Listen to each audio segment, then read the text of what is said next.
Hello po mga kagnupi sa farming.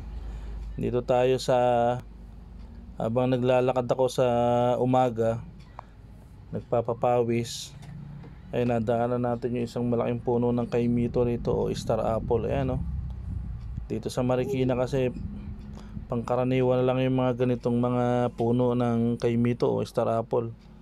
Green pa ang bunga niya, siguro mga isang buwan pa to bago mahinog. Napakarami. Marami niya. May mga lugar kasi sa Pilipinas na walang halos makitang star apple, kakaunti ang bunga, katulad sa amin sa Tayabas, Quezon. Mahinang bumunga ang mga star apple at okay mito ron. Kaya tulad dito sa Marikina, saan saan lang talaga tumutubo. Ayan, ang dami niya.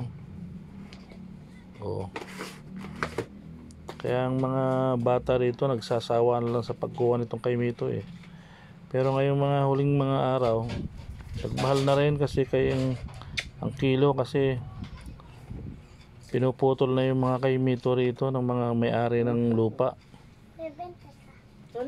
Ayan, tataas ng puno ng kaimito rito. Ayan, ang dami mga bunga Kahit saan mo tingnan, nakakatuwa talaga.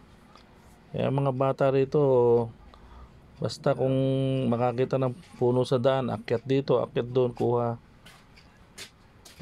Mura lang kay mito dito sa lugar namin kasi nga hindi naman masyadong alagain to. Hindi inaalagaan to, nasa labas lang ng kalsada. Kaya lang mataas ang puno niya. Ayan siya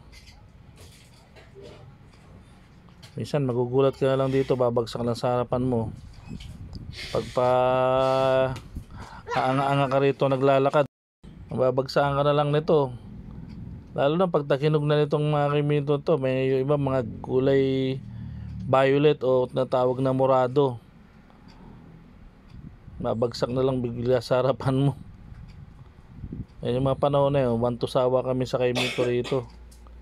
Pero mahirap na rin kumuha kasi nga dami ng pinuputol. Naputol na puno, pero itong isang puno na to, nasa labas lang to ng kalsada. Dito lang, along the road lang. Sa parkingan lang. Ayan ang daming bunga Kahit saan ka pumunta, kahit saan ka tumingin, daming bunga. Nakakatuwa, lalo na nung bata kami, daming puno rito.